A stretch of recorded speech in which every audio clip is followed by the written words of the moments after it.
Good evening and Merry Christmas. I come to you from our parsonage here at Good Shepherd. We don't have a tree at the church inside, so I thought it'd be fun to shoot this from inside the parsonage with the Christmas tree and the lights surrounding us. And the theme of the message for tonight is, what did you expect? And I thought about it. We all live with expectations when you think about it. We all expect expectations that there'll be a better tomorrow. We have expectations that those we love will always love us. We have expectations that leaders will lead faithfully. We have expectations that I will awake tomorrow to a new day. We have expectations that our work will always be around. But what happens when those expectations come crashing down? Many of us can identify with that over the past 9 months. Many of us can go through the expectations we thought would be normal and see them altered somewhat through COVID-19. So where can we turn, especially on this Christmas Eve? Where once we have one more time we have come to celebrate the birth of the Savior, but we have not so much gathered in the warmth of the sanctuary as we normally do, but we'll gather in our cars or in chairs under the stars in the cool of night. But yet, in that experience, we probably will have more in common with those shepherds who rushed to Bethlehem to find the babe wrapped in swaddling clothes and lying in a manger surrounded by animals. So much so, tomorrow night, we will be surrounded by animals as well. Maybe squirrels, raccoons, possums, red-tailed hawks, a barn owl that often makes the hoot-hoot at night, and possibly other creatures that roam the streets of San Pedro after dark, at least according to the reports from the Ring cameras.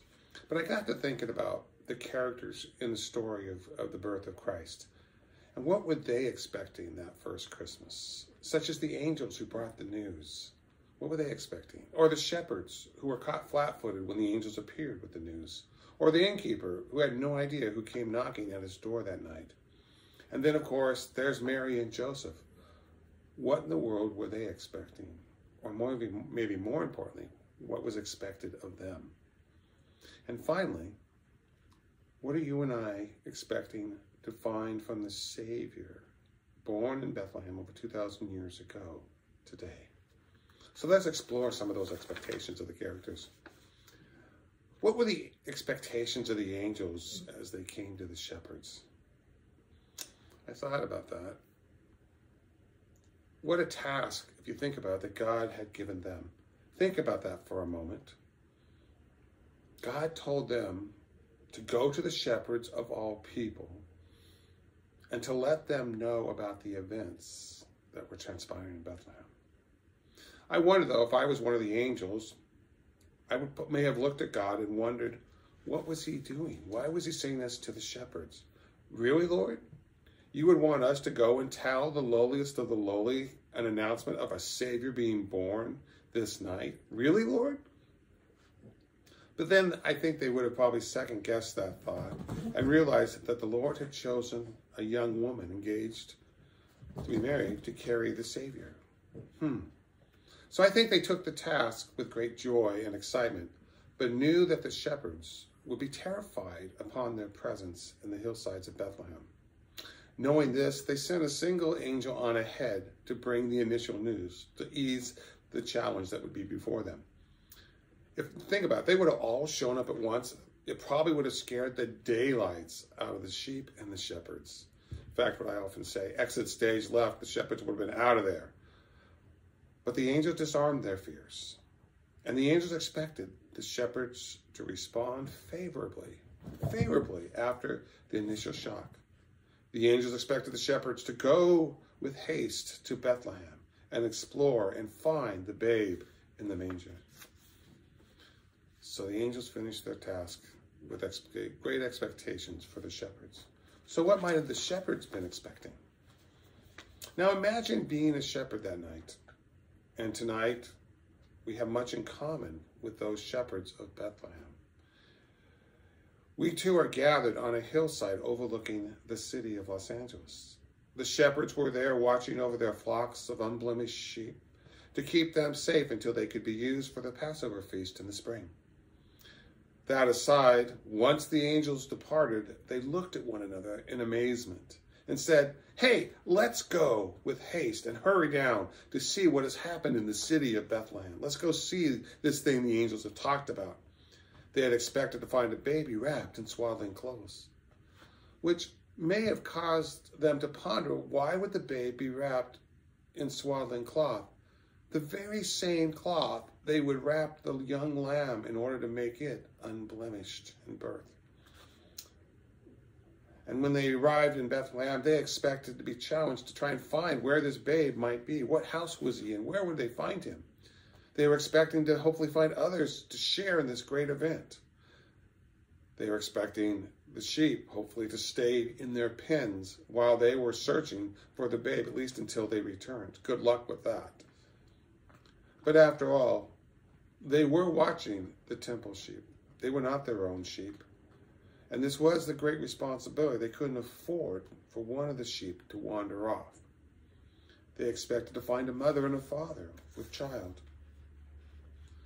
So they ran, looked, and found the baby Jesus, fulfilling all their expectations. What do you think the innkeeper was expecting? And I thought, I wonder how many people had knocked on the door of the innkeeper over the past few nights for a room, looking for a room due to the census that was going on. Yet on this night, once again, a gentleman knocks on the door seeking a room for himself and his wife. Initially, the innkeeper had no expectations. In fact, he had his patent answer for all would-be guests. "Sorry, no room in the inn." As he was preparing to close the door and resume reading the daily Bethlehem scroll, he saw out of the corner of his eye a pregnant woman nearly ready to deliver. As they were walking away, suddenly he had an expectation. He had to find some place for this couple. But where? All the rooms were filled with no room even in the lobby for guests. He pondered and wondered. And then a light came on, and he chased after the beleaguered couple. He said, Wait! I have a crazy idea. If you wouldn't mind, would you be willing to take up residence with the animals in my barn? It's below the house, and it's warm. It just has a musty smell with an animal aroma wafting through the air, if you know what I mean. Once he got them settled, he was now expecting to hear the sound of a baby crying. And then, once the shepherds came knocking at his door looking for the babe and telling him who the baby was to be born this night, this Savior to be born, all of a sudden the innkeeper had that sinking feeling, and you know what I mean, feeling that you know you messed up and wondering what the Lord expected of you to do and how you may have failed the Lord in this moment. Here the Savior was lying in your manger below you, and that's the best you could do. After all, he had just read the story of Isaiah's prophecy of the birth of a Savior in the daily Bethlehem scroll. And you think about it. Did he meet the expectations that were needed of him to take care of the babe by just doing what he did? Did he do the most, or did he do the least? Did he fulfill the expectations? He had expectations. Did God have expectations of him? Maybe he did, but he fulfilled them because Jesus turned out just fine being born in the manger. So we've seen the expectations of the angels. We've seen the expectations of the shepherds. We've seen the expectations of the innkeeper. But now let us turn to Mary and Joseph. Now you want to talk about expectations.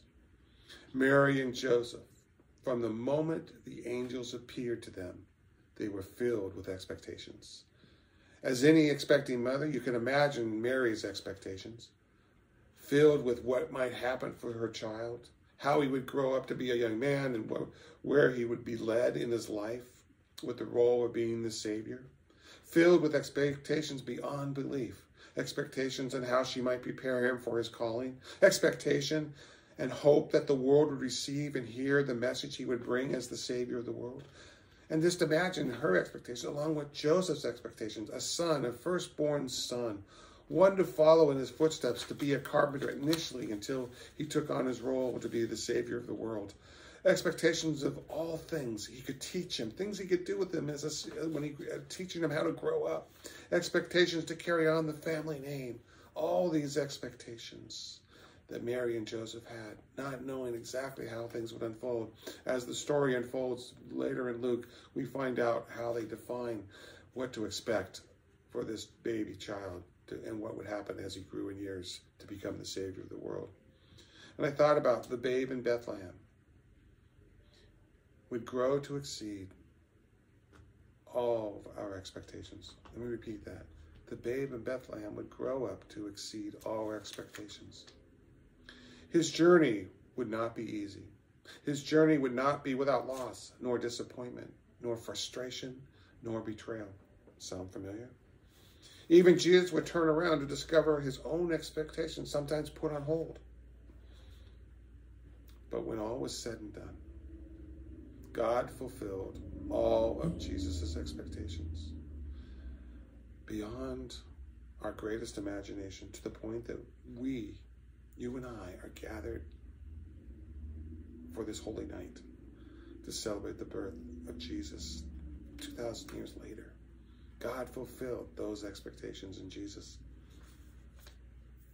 And I believe it defines for us this night the expectations we can have of God and the hope we can have in knowing the babe of Bethlehem still speaks to us and for us this night. And I pray for you, and it's my hope for you, and all your expectations may begin and end with the Savior.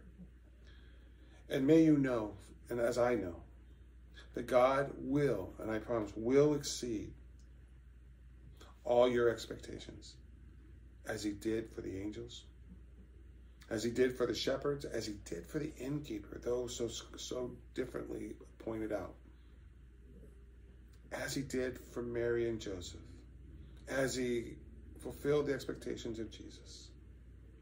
He will do for you and fulfill all your expectations beyond your greatest imagination through the birth of a Savior at Bethlehem. Go in peace and walk with the Savior of Bethlehem, knowing he will meet and exceed your expectations every day. Trust him, know him, and know his love for you. Merry Christmas.